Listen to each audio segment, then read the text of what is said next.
silêncio total. É, a gente Só pra ficar o áudio. Quem faz não fez 2 vezes. Não fica aí. Jogou na cara.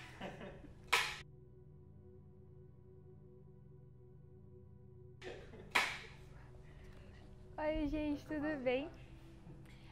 Eu sou a Ana e essa é a Ana Oi, Letícia. gente. E hoje a gente está aqui para gravar o nosso primeiro episódio do podcast e a gente está bem empolgada porque a gente vai começar a falar dos assuntos que a gente planejou, né? E o primeiro assunto que a gente resolveu trazer para vocês foi sobre identidade. Então, eu estava até comentando isso com a Ana, né? Que é um assunto que é muito falado na igreja, a gente já teve várias pregações sobre isso na juventude, enfim, em livros também, né? É um conteúdo que a gente encontra muito fácil, é muito acessível. Sim. E, ao mesmo tempo, mesmo sendo um assunto muito falado, eu acredito que ainda é muito importante a gente trazer isso novamente, né? Porque a identidade é uma coisa que está sempre em construção, né? E hoje a gente vai comentar um pouquinho sobre verdades e mentiras, né? A Ana vai estar trazendo isso e a gente vai fazer uma reflexão ali, trocar uma ideia. Sim, isso mesmo. E eu acho que não é à toa que é falado muito, né? Porque a nossa identidade, que é o que a gente pensa sobre nós, né? Como que a gente se vê, como que a gente vê o mundo, né? E principalmente como a gente vê nossas expectativas de vida, né? O que a gente espera de nós mesmos, impacta as nossas escolhas, né? Das pequenas às maiores escolhas da nossa vida, né? Então isso vai formando a nossa imagem com o mundo, conosco mesmas e também com as pessoas ao nosso redor. Então é muito importante a gente ter uma identidade sólida. E principalmente para nós cristãs, que temos o Senhor Jesus como Senhor da nossa vida, é muito importante nossa identidade estar alinhada com a palavra dele, com a verdade que ele nos traz, né? E esse é o convite que a gente quer fazer para vocês hoje, essa reflexão de a sua identidade, será que está pautada na verdade ou na mentira, né? E o que seria essa mentira? Eu entendo que a gente vem crescendo numa sociedade e também num âmbito familiar em que infelizmente a gente se acostuma com muitas mentiras, né? E aí diversas, né? Depende muito da sociedade que você é criado e também da sua casa, né? Mas palavras de pai, mãe, professores, referências na sua vida, familiares, elas impactam muito na imagem que você vai construindo de você mesma, né? E algumas vezes essas palavras podem ser muito cruéis e não alinhadas com a palavra de Deus para nossa vida, né?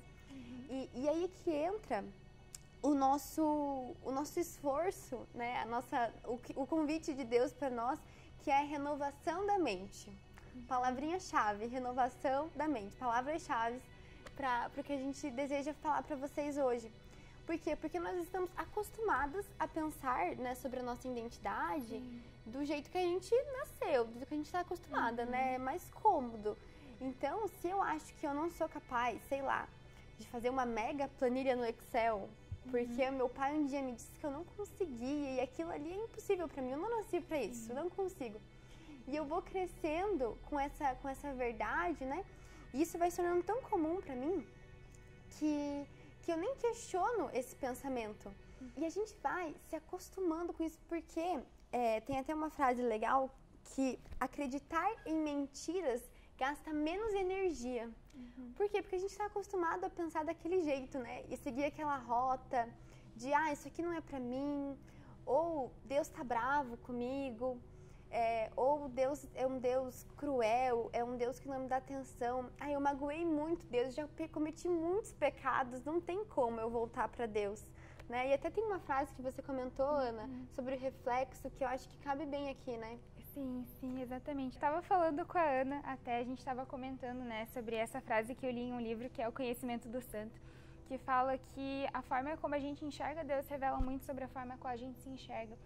E acho que isso é muito forte, assim, pensar que a gente tem que se enxergar como filha. Mas como eu vou me enxergar como filha, sendo que eu não tenho a imagem de um Deus Pai, né? Então é muito importante a gente se basear nisso. E como que a gente constrói isso, né? De conhecer a Deus, de entender quem Ele é. Eu acredito que é muito através do tempo no secreto, né?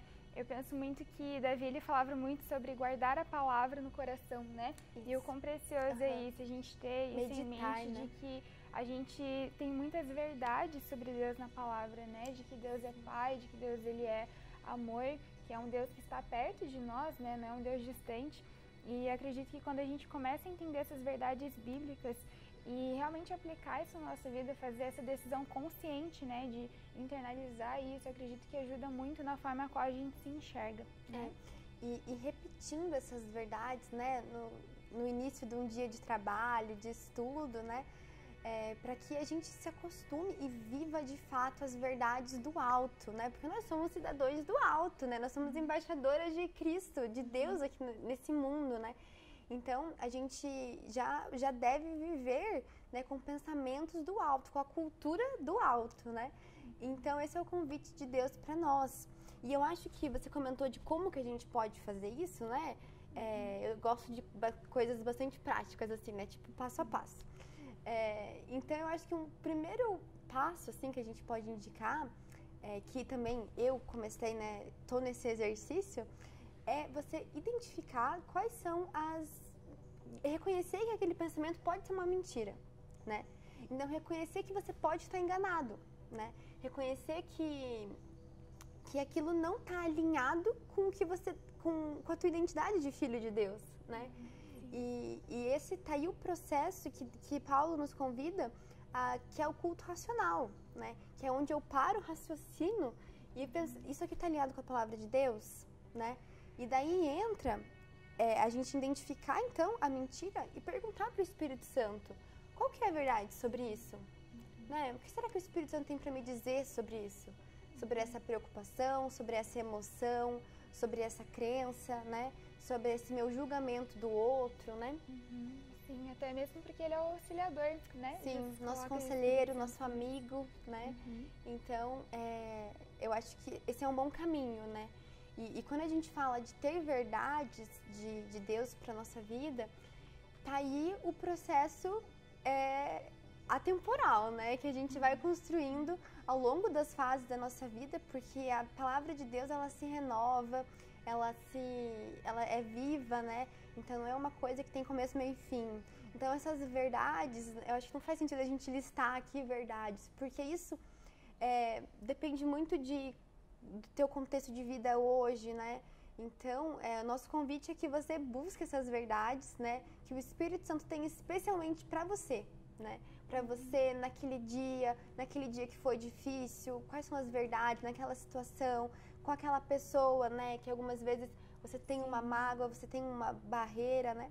Então, o nosso convite é que nós possamos buscar verdades, né? Para isso. E esse também é o propósito, né? Aqui dos nossos vídeos, dos nossos podcasts. Buscar entender quais são as verdades de Deus para nós mulheres nessa fase de vida e principalmente, né, no seu reino, né? Então esse é o nosso convite. E Ana, me lembrei agora de um exemplo que você tinha comentado comigo um dia sobre espelho, né? Que tem muito a ver com a nossa identidade. Sim, exatamente. Entra muito no que a Ana estava falando, né? Sobre a gente escutar tantas coisas assim durante a nossa formação como ser humano, né? Então, às vezes, coisas que nossos pais falam pra gente, colegas da escola, enfim, né? Normalmente é quando a gente é mais novinho que a gente acaba escutando e internalizando época de as formação, coisas. né? E daí... Exato. E eu citei um exemplo, assim, bem bobinho do parque de diversão, de quando a gente vai lá e tem vários espelhos, e em um você tá mais gordinho ou mais alto.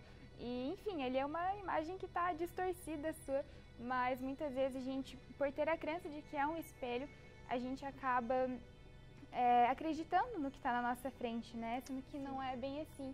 E aí que eu acredito que entra muito que fala em Gálatas, né? De que para a liberdade que nós somos libertos, né? E eu acredito que a partir do momento que a gente entende que a gente se olha e a gente pode se olhar de uma perspectiva que é a perspectiva que Deus tem sobre nós, eu acredito que isso traz uma liberdade muito grande da gente entender que existe espaço pra gente ser quem nós somos, né? Então, até tirar as máscaras, né, que muitas vezes a gente coloca. Sim, é verdade. E eu acho muito legal esse exemplo do espelho, porque na palavra também diz que nós refletimos a imagem de Deus, né? E pensa comigo, se eu tenho uma imagem de um Deus bravo, de um Deus que, né, não liga pra mim, de um Deus que é ali intocável, né? Eu vou refletir isso, uma imagem distorcida. Então eu vou estar sempre naquele espelho que eu me enxergo mais alto, mais baixa, mais magro, mais gordo do que eu realmente sou, né? Então o convite de Deus, nosso convite, nossa intenção com isso, é que nós possamos olhar certo, a verdade, né? Que a gente possa olhar o espelho que reflete a verdade, né? Para que nossa imagem possa transbordar para as outras pessoas com base na verdade que Deus tem para nossas vidas, né? E eu acho que essa cultura do alto, né? Que a gente possa se educar com essa cultura do alto, né? Com as verdades de Deus para nós. Meninas, eu acho que por hoje era isso que a gente iria conversar com vocês. Vamos postar no Instagram do CrossGo, algumas das frases que a gente falou aqui, ou algumas frases que fazem sentido com o que a gente quer conversar, né? E semana que vem a gente vai continuar nossa conversa sobre um novo tema, tá bom?